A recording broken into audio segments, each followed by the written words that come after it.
Hello friends, आपका स्वागत है हमारे चैनल ग्लांस एकेडमी पर। फ्रेंड्स, मैं निशु और आज लेके आए हैं हम आपके लिए एनवायरनमेंट की घटना चक्र, जिसमें आज का हमारा टॉपिक है हरित ईंधन। आइए स्टार्ट करते हैं हरित ईंधन के बारे में। हरित ईंधन के प्रयोग से पर्यावरण प्रदूषण में कमी आती है। तो हरित ईंधन का प्रयोग करने से हमें क्या होता है? प्रदूषण में कमी आती है। पर्यावरण में जो प्रदूषण होता है उसमें कमी आती है। एथेनॉल एक प्रसिद्ध एल्कोहल है। एथेनॉल क्या है? एक प्रसिद्ध एल्कोहल है। इसे एथिल एल्कोहल भी कहते हैं। तो इम्पोर्टेंट है आपके लिए कि एथेनॉल क्या है। एक तो एल्कोहल है ये, दूसरा इसका नाम क्या है? इसे हम एथिल एल्कोहल के नाम से भी जानते हैं। इसका प्रयोग हरित ईंधन के रूप में होता है। तो एथेनॉल का भी प्रयोग किसमें होता है? हरित ईंधन के रूप में किया जाता है। एथेनॉल किसी शक्करमय पदार्थ, गन्ने की शक्कर, ग्लूकोज, सोडा, महुए का फूल आदि या स्टार्च में पदार्थ से प्राप्त किया जाता है। तो एथेनॉल हम किससे प्राप्त कर सकते हैं? गन्ने के शक्कर से, ग्लूकोज से, सोडा से, महुए के फूल से और स्टार्च में पदार्थ से हम इसे प्राप्त कर सकते हैं इथेनॉल। तो ये इम्पॉर्टेंट है, याद रखिएगा कि इथेनॉल हम इन चीज़ों से प्राप्त कर सकते हैं और ये हरित ईंधन के रूप में होता है। इसे हम क्या कहते हैं? एथिल अल्कोहल भी कहते हैं। आगे देखते हैं। पाइन, करंज, फर्न से भिन्न किण्वीकरण, जिसका हम किण्वीनीकरण कर एथेनॉल की प्राप्ति की जा सकती है। तो पाइन का जो पेड़ होता है उससे, करंज से, फर्न से, इन सभी का हम किण्वीकरण करके एथेनॉल की प्राप्ति कर सकते हैं। इसे हरित ईंधन स्रोत में शामिल किया जाता है। गन्ने की खेती द्वारा भी बायो एथेनॉल की प्राप्ति की जा सकती है।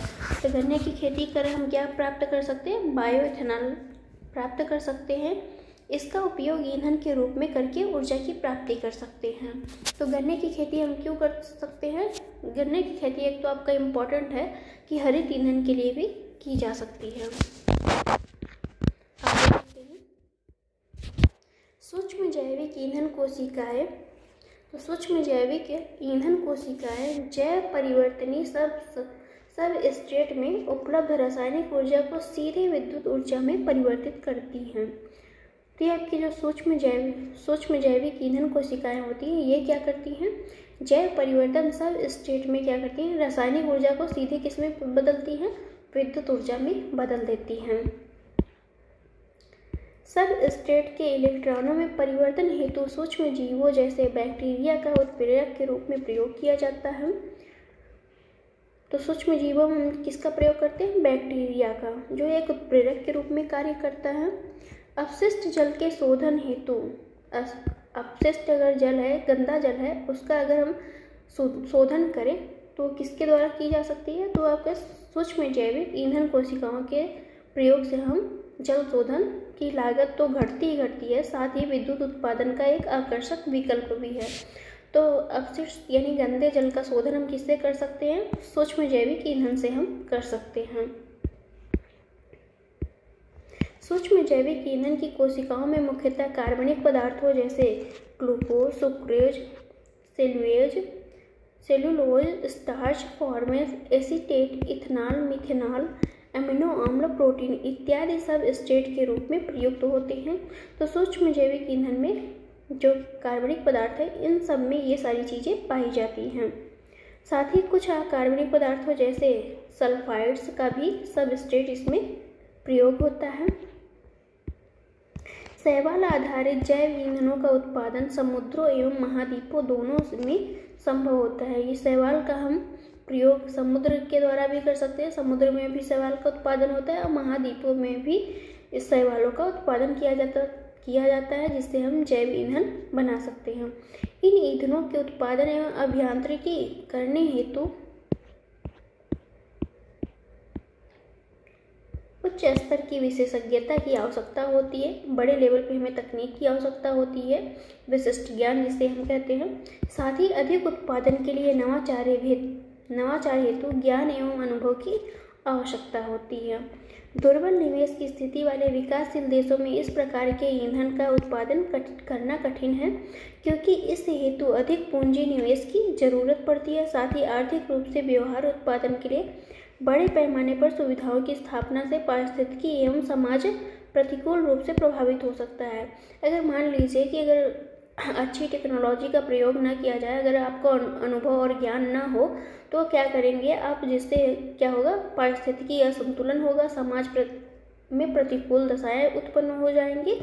तो ये सारी चीज़ें आपकी पैदा हो सकती है अगर आपके पूंजी नहीं, निवेश नहीं करेंगे, अच्छी मात्रा में नवाचार नहीं होगा, आपके यहाँ के वैज्ञानिक क्या कहेंगे, विशेषज्ञ नहीं होंगे, तो ये सारी कठिनाइयाँ आपको मिल सकती हैं।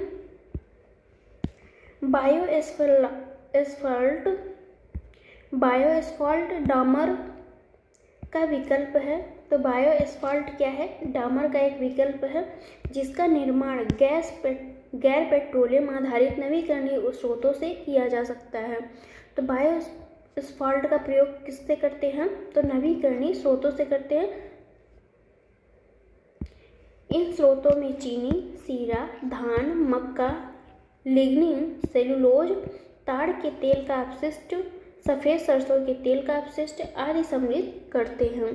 तो डामर जो था, पहले हम डामर का प्रयोग कैसे करते थे, डामर कैसे बनाते थे, तो पेट्रोलियम, कोयला, जीवाश्म, इन सब का प्रयोग करके हम डामर बनाते थे। अब हम जो है बायो एस्फाल्ट का प्रयोग कर, जैसे इसमें चीनी, सीरा, धान, मक्का, सेलुलोज, ताड़ के तेल, ये सब का प्रयोग करके अब हम डामर बनाएंगे। तो ये नवीकरणीय स्रोत होंगे हमारे। आगे देखते हैं, गैर पेट्रोलियम आधारित डामर सड़कों की सतह का तापमान कम रखने में मदद करेगा। जो पेट्रोलियम आधारित डामर नहीं रहेगा, नवीकरणीय आधारित डामर रहेगा, वो आपका क्या करेगा, सड़कों का जो तापमान होता है वो कम करने में मदद करेगा। अतः बायो एस्फाल्ट से सड़कों की ऊपरी सतह बिछाना पारिस्थितिकी के अनुकूल है। तो ये आपका जो नवीकरणीय ऊर्जा का प्रयोग करके हम सड़क बनाएंगे, उसमें क्या होगा, ये पारिस्थितिकी के अनुकूल होगा। फ्यूल सेल में एक रासायनिक अभिक्रिया के माध्यम से विद्युत का उत्पादन होता है। तो फ्यूल सेल में एक रासायनिक अभिक्रिया के माध्यम से क्या करते हैं, हम विद्युत उत्पादन करते हैं, न कि दहन या कंबशन के माध्यम से करते हैं। तो फ्यूल सेल के माध्यम से फ्यूल सेल से जो हम विद्युत उत्पन्न कर रहे हैं वो रासायनिक अभिक्रिया के माध्यम से कर रहे हैं, न कि उसको जला के तब हम विद्युत उत्पादन कर रहे हैं। तो फ्यूल सेल में हाइड्रोजन जो है समृद्ध ईंधन ऑक्सीजन से विद्युत रासायनिक रूप से संयोग कर विद्युत धारा, ऊष्मा और जल का उत्पादन करता है। ईंधन की निरंतर आपूर्ति होने पर फ्यूल सेल से लगातार विद्युत का उत्पादन किया जा सकता है। फ्यूल सेल से विद्युत दिष्ट धारा यानी डीसी के रूप में उत्पादित होती है। तो फ्यूल सेल से जो विद्युत निकलती है वो कौन से माध्यम से निकलती है, तो डायरेक्ट करंट निकलती है, दिष्ट धारा जिसे हम कहते हैं। फ्यूल सेल का उपयोग भवनों को विद्युत प्रदान करने के साथ स्मार्टफोनों, लैपटॉप, कंप्यूटरों जैसे पोर्टेबल उपकरणों को विद्युत प्रदान करने के लिए किया जाता है। तो ये इम्पॉर्टेंट है आपका कि फ्यूल सेल में जो धारा उत्पन्न होती है वो कैसी होती है, एसी होती है, डीसी होती है। तो ये आपका डीसी विद्युत धारा होती है, तो याद रखिएगा। फ्यूल सेल के लाभ क्या हैं देखते हैं। तो ये पहली बात तो पर्यावरण हितैषी है, शोर रहित है और अधिक दक्षता वाला है, ज़्यादा चलता है। सेल की डिजाइन व माप का आसान मानकीकरण होता है इसमें। जब हाइड्रोजन हवा में जलती है तो यह ऑक्सीजन के साथ संयुक्त होकर जल का निर्माण करती है। तो ये आपका इम्पोर्टेंट है, याद रखिएगा ये प्रोसेस कि जब हाइड्रोजन हवा में जलती है तो यह ऑक्सीजन के साथ संयुक्त होकर जल का निर्माण करती है, H2O बनाती है। इस प्रक्रिया में ऊर्जा की बड़ी मात्रा 150 किलो जूल प्रति ग्राम मुक्त होती है, ये उन्मुक्त होती है। तो इसमें ऊर्जा भी उन्मुक्त होती है और आपका जल भी बन जाता है। तो अपने उच्च बल की उच्चतम ऊर्जा प्रदायनक मान के कारण हाइड्रोजन प्रदूषण रहित उत्कृष्ट ईंधन के रूप में कार्य करती है। तो हाइड्रोजन जो है आपका प्रदूषण रहित ईंधन है। तो ये मोस्ट इम्पॉर्टेंट है आपका, ये हाइड्रोजन जो है प्रदूषण पैदा नहीं करता है। हाइड्रोजन का उत्पादन जल के तापीय पृथक्करण, प्रकाश अपघटन, विद्युत अपघटन के द्वारा किया जा सकता है। तो हाइड्रोजन का उत्पादन हम कैसे कर सकते हैं, जल के तापीय पृथक्करण के द्वारा, प्रकाश अपघटन के द्वारा, विद्युत अपघटन के द्वारा हम हाइड्रोजन का उत्पादन करते हैं। हाइड्रोजन के महत्व को देखते हुए भारत में 2003 में राष्ट्रीय हाइड्रोजन बोर्ड का गठन किया गया था। तो राष्ट्रीय हाइड्रोजन बोर्ड का गठन कब किया गया था? 2003 में किया गया था। तो किसके द्वारा किया गया? भारत के द्वारा किया गया है। इम्पोर्टेंट है, याद रखिएगा। इसके तहत 2020 तक जो है 1000 मेगावाट की क्षमता की हाइड्रोजन आधारित ऊर्जा उत्पादन का लक्ष्य रखा गया था। तो ये जो राष्ट्रीय हाइड्रोजन बोर्ड का गठन किया गया था, इसमें ये कहा गया था कि 2020 तक हम 1000 मेगावाट की क्षमता वाली हाइड्रोजन आधारित ऊर्जा उत्पादन करेंगे। वैज्ञानिकों के अनुसार भविष्य का ईंधन हाइड्रोजन गैस है। तो वैज्ञानिक कहते हैं कि जो आने वाले भविष्य में क्या होगा, हाइड्रोजन महत्वपूर्ण रहेगा आपके लिए। ये भविष्य का ईंधन है हाइड्रोजन। 2001 से ही जैविक उत्पादन के लिए राष्ट्रीय कार्यक्रम का कार्यान्वयन वाणिज्यिक एवं उद्योग मंत्रालय द्वारा किया जा रहा है। तो जैविक उत्पादन का कार्यान्वयन कौन कर रहा है आपका? तो वाणिज्य एवं उद्योग मंत्रालय। NPOP के कार्यान्वयन के लिए एपीडा सचिवालय के रूप में कार्य करता है। 2016 में सिक्किम भारत का पहला पूर्ण जैविक राज्य बन गया था। तो ये मोस्ट इम्पॉर्टेंट है कि 2016 में जो है सिक्किम भारत का पहला पूर्ण जैविक राज्य बन गया है। क्वेश्चन करते हैं फ्रेंड्स। अब निम्नलिखित ईंधनों में से कौन सा न्यूनतम पर्यावरण प्रदूषण उत्पन्न करता है? डीजल, हाइड्रोजन, कोयला, मिट्टी का तेल। तो ये आपका है हाइड्रोजन जो है बहुत ही कम या नगण्य मात्रा में पर्यावरण प्रदूषण उत्पन्न करता है। कौन सा ईंधन न्यूनतम पर्यावरण प्रदूषण उत्पन्न करता है? तो ये आपका हाइड्रोजन है। निम्नलिखित ईंधनों में से कौन सा न्यूनतम पर्यावरण प्रदूषण उत्पन्न करता है? तो हाइड्रोजन। एक ही बात को आपका दूसरी तरीके से पूछता है, लेकिन किस तरीके से पूछ रहा है ये आपको पता होना चाहिए। कौन सा हरित हाइड्रोजन का स्रोत है? पाइन, फर्न, करंज, उपयुक्त में से कोई नहीं। तो इसको हम देखते हैं आपका डिटेल के माध्यम से। इथेनॉल एक प्रसिद्ध एल्कोहल है, इसे हम एथिल अल्कोहल भी कहते हैं। इसका प्रयोग हरित ईंधन के रूप में होता है। इथेनॉल किसी शक्करमय पदार्थ जैसे गन्ने की शक्कर, ग्लूकोज, सोडा, महुए का फूल से जो है हम प्राप्त करते हैं। पाइन, करंज, फर्न से भी हम क्या इथेनॉल प्राप्त करते हैं, लेकिन किण्वनीकरण की विधि होती है, उसके तहत हम जो है इथेनॉल प्राप्त करते हैं पाइन, करंज और फर्न से। इसे हरित ईंधन स्रोत में शामिल करते हैं। गन्ने की खेती के द्वारा भी बायो इथेनॉल प्राप्त की जा सकती है। इसका उपयोग ईंधन के रूप में करके ऊर्जा की प्राप्ति की जा सकती है। फ्यूल सेल्स के बारे में हम देखते हैं। तो जिसमें हाइड्रोजन से समृद्ध ईंधन और ऑक्सीजन का उपयोग विद्युत पैदा करने के लिए होता है। कथनों पर विचार करना है।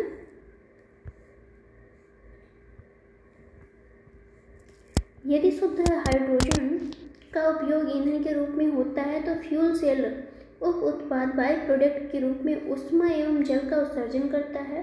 फ्यूल सेल का उपयोग भवनों को विद्युत प्रदाय के लिए तो किया जा सकता है, किंतु लैपटॉप, कंप्यूटर जैसी छोटी युक्तियों डिवाइसेज के लिए नहीं किया जा सकता।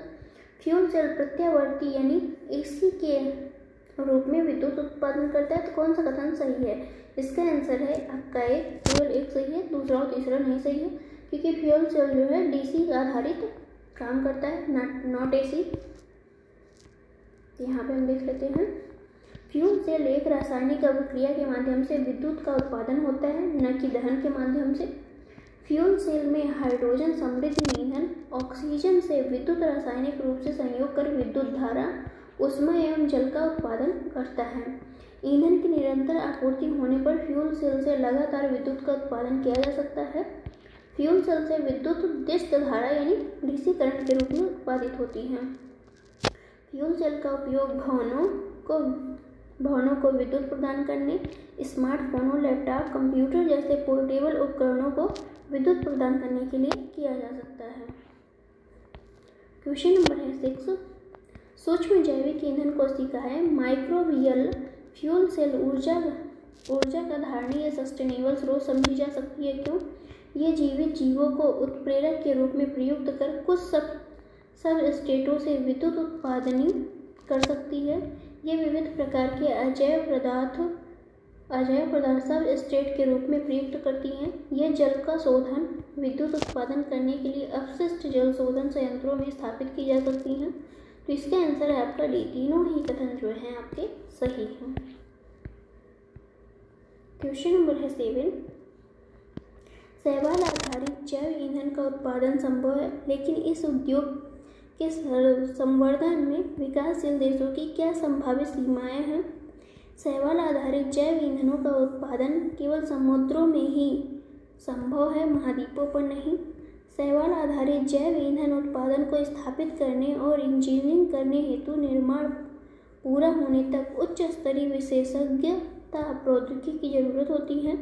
आर्थिक रूप से व्यवहार उत्पादन के लिए बड़े पैमाने पर सुविधाओं की स्थापना की आवश्यकता है, जिससे पारिस्थितिक एवं सामाजिक सरोकार उत्पन्न हो सके। तो इसका आंसर है आपका बी। 2 और 3 सही हैं, लेकिन पहला सही नहीं है क्योंकि ये महाद्वीपों पर भी पाई जाती हैं, केवल समुद्रों पर नहीं। शैवाल आधारित जैव ईंधनों का उत्पादन आपके समुद्रों में भी होता है, महाद्वीपों में भी होता है, इसलिए आपका पहला गलत है। क्वेश्चन नंबर है आपका 8। केंद्रीय बजट 2011-12 में जैव मूल एस्फाल्ट या बायो एस्फाल्ट पर मूल सीमा शुल्क की पूरी छूट प्रदान की गई थी। इस पदार्थ का महत्व क्या है? तो पारंपरिक एस्फाल्ट के विपरीत बायो एस्फाल्ट जीवाश्म ईंधनों पर आधारित नहीं होता है। बायो एस्फाल्ट अनवीकरणीय नॉन रिन्यूएबल साधनों से निर्मित हो सकता है। बायो एस्फाल्ट जैव अवशेष पदार्थों से निर्मित हो सकता है। बायो एस्फाल्ट से सड़कों की ऊपरी सतह बिछाना पारिस्थितिकी के लिए अनुकूल है। तो इसका आंसर है आपका बी। 1, 3, 4 सही है, जबकि दूसरा आपका सही नहीं है। तो इस तरह से आपका बायो एस्फाल्ट जो है नवीकरणीय स्रोत है, न कि अनवीकरणीय स्रोत है। क्वेश्चन नंबर है 9। भारत का सबसे पहला जैविक खेती पर आधारित राज्य कौन सा है? तो ये आपका सिक्किम है। निम्नलिखित में से कौन सा एक दुनिया का पहला 100% जैविक राज्य है? सिक्किम है। क्वेश्चन नंबर है 11। भारत में जैविक कृषि के संदर्भ में कथनों पर विचार करना है। जैविक उत्पादन के लिए राष्ट्रीय कार्यक्रम NPOP केंद्रीय ग्रामीण विकास मंत्रालय के मार्गदर्शन एवं निर्देश के अधीन कार्य करता है। NPOP के क्रियान्वयन के लिए कृषि एवं प्रसंस्कृत खाद्य उत्पाद निर्यात विकास प्राधिकरण एपीडा सचिवालय के रूप में कार्य करता है। सिक्किम भारत का पहला पूरी तरह से जैविक राज्य बन गया है। तो इसका आंसर है आपका 2 और 3 सही है, जबकि पहला आपका सही नहीं है। 2001 से ही जैविक उत्पादन के लिए राष्ट्रीय कार्यक्रम का कार्यान्वयन वाणिज्य एवं उद्योग मंत्रालय द्वारा किया जा रहा है। अगला हमारा आ गया विविध। अब हम विविध पढ़ते हैं। आइए। खनिज समय के साथ समाप्त होने योग्य है। खनिज जो है समय के साथ समाप्त हो जाता है, जबकि सौर ऊर्जा का स्रोत सूर्य है जो समाप्त नहीं होता है या समाप्त नहीं होगा इतनी जल्दी। आपका बायोगैस के मुख्य अंश मीथेन एवं कार्बन डाइऑक्साइड है। तो बायोगैस किससे मिलकर मुख्यतः किससे मिलकर बना है? तो मीथेन और कार्बन डाइऑक्साइड से मिलकर बना है। तथा वन अपरोपण से वर्षा में कमी आती है। आगे देखते हैं। पृथ्वी की भूपर्पटी में पाया जाने वाला उष्ण जल से प्राप्त होने वाली वह ऊर्जा जिसका उपयोग मानव अपने विभिन्न कार्यों के लिए करता है, उसे हम क्या कहते हैं? भूतापीय ऊर्जा कहते हैं। तो पृथ्वी की भूपर्पटी मतलब पृथ्वी के जो क्रस्ट है उससे पाया जाने वाला जो उष्ण जल से प्राप्त होने वाली ऊर्जा है, उसे हम क्या कहते हैं? भूतापीय ऊर्जा कहते हैं। तो भारत में भूतापीय ऊर्जा स्रोत के प्रमुख क्षेत्र कौन कौन से हैं? Himalaya, Khambhat basin, Sonata.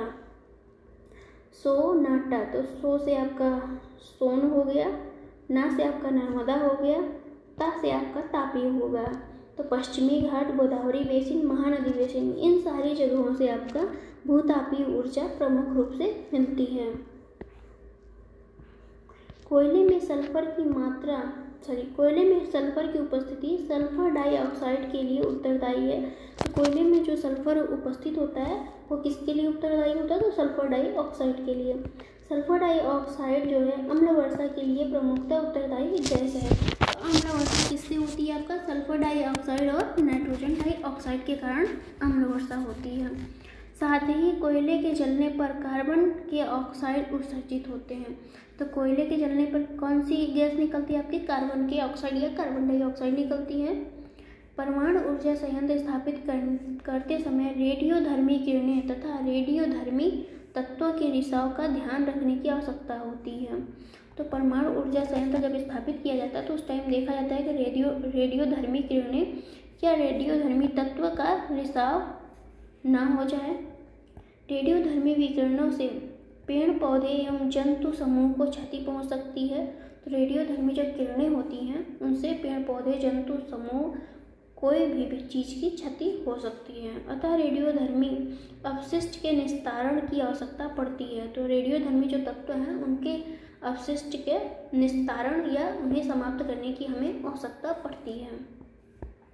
देखते हैं क्वेश्चन नंबर फर्स्ट है हमारा, नाभिकीय शक्ति परियोजनाओं के अंतर्गत पर्यावरणीय प्रभाव जिनका अध्ययन किया जाना तथा हल निकालना जाना है वे कौन सी हैं? वायु, मृदा, जल का रेडियोधर्मी प्रदूषण, वन अपरोपण तथा पेड़ पौधे एवं जंतु समूह की क्षति, रेडियोधर्मी अपशिष्ट का निस्तारण। तो ये सभी है आपका। परमाणु ऊर्जा संयंत्र स्थापित करते समय रेडियोधर्मी किरणों तथा रेडियोधर्मी तत्वों के रिसाव का ध्यान रखने की आवश्यकता होती है। रेडियोधर्मी विकिरण से पेड़ पौधे जंतु समूह को क्षति पहुंच सकती है। अगला देखते हैं, कोयला आधारित तापीय बिजली घर अम्ल वर्षा में अंशदायी होते हैं। कोयले के जलने पर कार्बन की ऑक्साइड उत्सर्जित होती है। तो इसका आंसर है आपका बी। कथन और कारण दोनों ही सही हैं, लेकिन दोनों एक दूसरे की व्याख्या नहीं करते हैं। कोयले में सल्फर की उपस्थिति सल्फर डाइऑक्साइड के लिए उत्तरदायी है। सल्फर डाइऑक्साइड अम्ल वर्षा के लिए मुख्यतः उत्तरदायी गैस है। कोयला के जलने पर कार्बन के ऑक्साइड उत्सर्जित होते हैं। भारत के निम्नलिखित क्षेत्रों में से किसमें भूतापीय ऊर्जा स्रोत नहीं पाए जाते? गोदावरी डेल्टा, हिमालय, गंगा डेल्टा, पश्चिमी तट। तो ये आपका गंगा डेल्टा है जहाँ पे आपके भूतापीय ऊर्जा नहीं पाई जाती है। पृथ्वी की भूपर्पटी में पाए जाने वाले उष्ण जल से प्राप्त होने वाली ऊर्जा जिसका उपयोग मानव अपने विभिन्न कार्यों के लिए करता है भूतापीय ऊर्जा कहलाती है। भूतापीय ऊर्जा आपका प्रमुख स्रोत कौन कौन से हैं? तो देखते हैं, हिमालय, खंभात बेसिन, सोनाटा, सोन, नर्मदा और तापी, पश्चिमी घाट, गोदावरी बेसिन, महानदी बेसिन में आपका भूतापीय ऊर्जा मिलती है।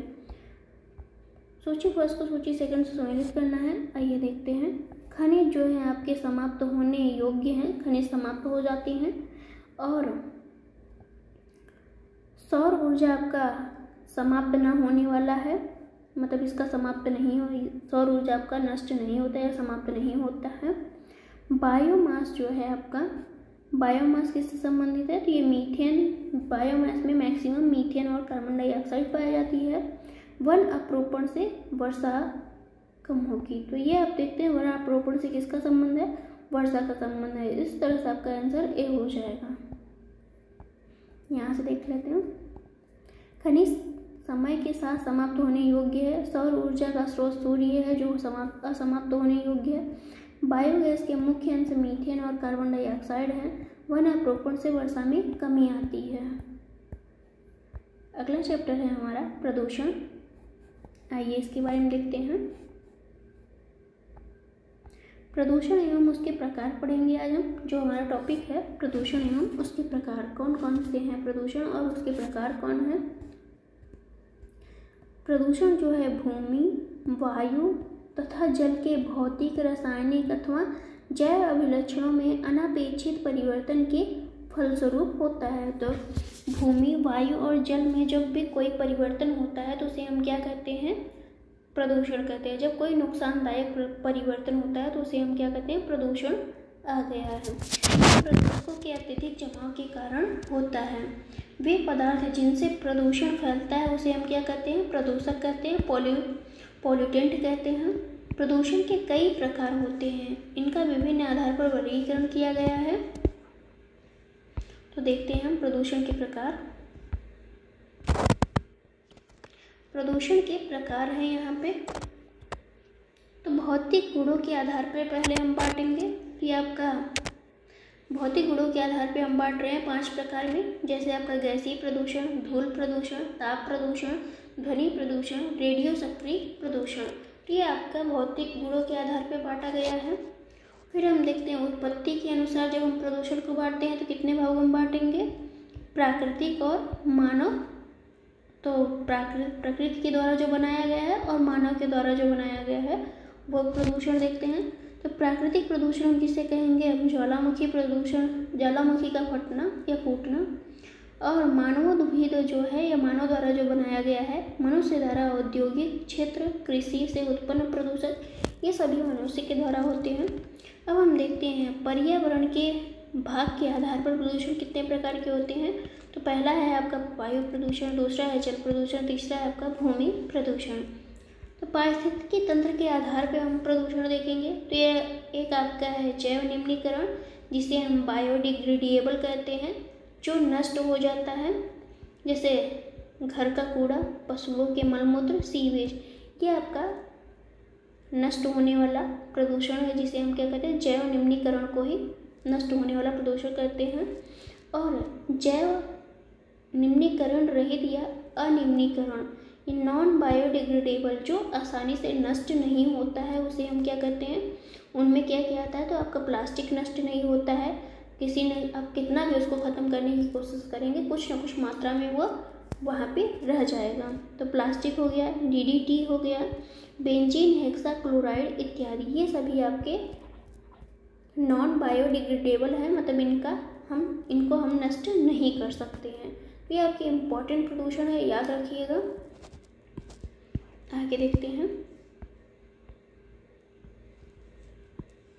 सामान्य तौर पर प्रकृति पर मानवीय प्रभाव को एंथ्रोपोजेनिक कहा जाता है। तो प्रकृति पर जो मानवीय प्रभाव को हम क्या कहते हैं? एंथ्रोपोजेनिक कहते हैं। स्पष्ट है कि मानव गतिविधियों से परिवर्तित पर्यावरण को एंथ्रोपोजेनिक पर्यावरण कहते हैं। तो मानव के द्वारा जो भी गतिविधि हो रही है उससे अगर पर्यावरण में थोड़ा भी चेंज हो रहा है तो उसे हम क्या कर रहे हैं? एंथ्रोपोजेनिक पर्यावरण कहला रहा है वो। आगे देखते हैं। अतः स्पष्ट है कि मनुष्यों द्वारा उत्पन्न प्रदूषण को एंथ्रोपोजेनिक प्रदूषण की श्रेणी में रखा जा सकता है। उसे मानवीय क्रियाकलापों द्वारा या मानवीय क्रियाओं द्वारा पर्यावरण में डाले गए रासायनिक एवं जैविक कचरे को एंथ्रोपोजेनिक प्रदूषक की संज्ञा दी जाती है। तो एक तो आपका प्राकृतिक प्रदूषक होता है, दूसरा आपका मानवीय प्रदूषक होता है, जो मानव के द्वारा फैलाया जाता है प्रदूषण, उसे हम मानवीय प्रदूषण कहते हैं।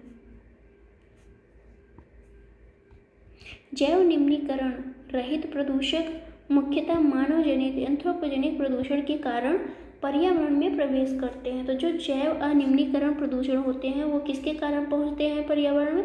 तो आपके मानव के द्वारा पहुंचते हैं, मुख्यतः मानव के द्वारा पहुंचते हैं, और भी कारणों से पहुंच सकते हैं। इन प्रदूषकों का या तो अपघटन नहीं होता है या प्रकृति के अपघटकों के द्वारा अपघटन बहुत धीरे धीरे होता है। तो मोस्टली क्या होता है आपका जैव अनिम्नीकरण या जिसे हम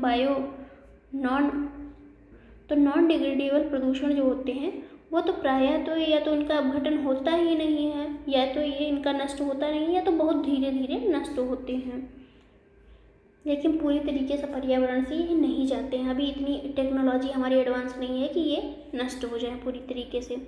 इसलिए मानव जनित जैव अनिम्नीकरण प्रदूषकों को नियंत्रित करना बहुत कठिन हो गया है। तो जैव अनिम्नीकरण प्रदूषण जो हैं उनको नियंत्रित करना बहुत कठिन हो गया है। प्लास्टिक, DDT, ये सभी आपके जैव अनिम्नीकरण प्रदूषण हैं। आगे देखते हैं। वहीं दूसरी ओर से प्रदूषक जो सूक्ष्म जीवों जैसे जीवाणु आदि के द्वारा समय के साथ प्रकृति में सरल हानि रहित तत्वों में विघटित कर दिए जाते हैं, उसे हम क्या कहते हैं? जैव विघटित प्रदूषण। जैव विघटित प्रदूषकों को हम क्या कहते हैं, तो बायोडिग्रेडेबल पॉल्यूटेंट्स कहते हैं। जैसे कुछ उदाहरण इसके देखते हैं, तो घरेलू अपशिष्ट, घरेलू कचरा जो होता है आपका, मूत्र तथा मल, वाहित मल आदि, ये सभी आपके बायोडिग्रेडेबल पॉल्यूटेंट्स है जो नष्ट हो जाते हैं आसानी से। जैव निम्नीकरण प्रदूषक या जैव विघटित प्रदूषक जैसे कि घर का कूड़ा, पशुओं के मलमूत्र, सीवेज इत्यादि का अपघटकों द्वारा पूरी तरह से अपघटन कर लिया जाता है, या पूरी तरीके से अपघटकों या जिसे हम डिकम्पोजर कहते हैं उसके द्वारा अपघटन या नष्ट कर दिया जाता है। इसलिए जैव निम्नीकरण प्रदूषकों को आसानी से प्राकृतिक तरीके से नियंत्रित किया जा सकता है। जैसे कूड़ा उपचार संयंत्र, कूड़ा क्या होता है, उपचार संयंत्र द्वारा सही तरीके से नियंत्रित कर लेने पर एक उपयोगी संसाधन साबित हो जाता है। अतः वे पदार्थ जो जैविक प्रक्रम द्वारा अपघटित हो जाते हैं या विघटित हो जाते हैं जैव निम्नीकरण कहलाते हैं, जिनका जो नष्ट हो जाते हैं पदार्थ उसे हम क्या कहते हैं, जैव निम्नीकरण कहते हैं। उदाहरण के लिए हम देखते हैं रबर जो है आपका जैव निम्नीकरण प्रदूषण है। अब देखते हैं हमारा एमसीक्यू। आइए स्टार्ट करते हैं अपना फर्स्ट एमसीक्यू। मानव जनित पर्यावरण प्रदूषण कहलाते हैं, कौन से कहलाते हैं, तो ये आपका एंथ्रोपोजेनिक कहलाते हैं। मानव गतिविधियों से परिवर्तित पर्यावरण कहलाता है, तो एंथ्रोपोजेनिक पर्यावरण कहलाता है। जैव विघटित प्रदूषक ये आपका वाहित मल है, जो विघटन हो जाएगा जिनका। निम्नलिखित में से कौन सा जैव अपघटनीय प्रदूषक है, सीवेज, प्लास्टिक, एस्बेस्टस, पॉलीथीन। तो सीवेज जो है आपका ये जैव अपघटनीय है, जिनका मतलब बहुत आसानी से विनष्ट या विनाश हो जाता है, उसे हम क्या कहते हैं, जैव अपघटनीय या बायोडिग्रेडेबल कहते हैं। बाकी आपका एस्बेस्टस, प्लास्टिक, पॉलीथीन ये सभी आपके नॉन बायोडिग्रेडेबल पॉल्यूटेंट्स हैं। निम्नलिखित में से कौन सा जैव निम्नीकरण है, तो ये आपका रबर है।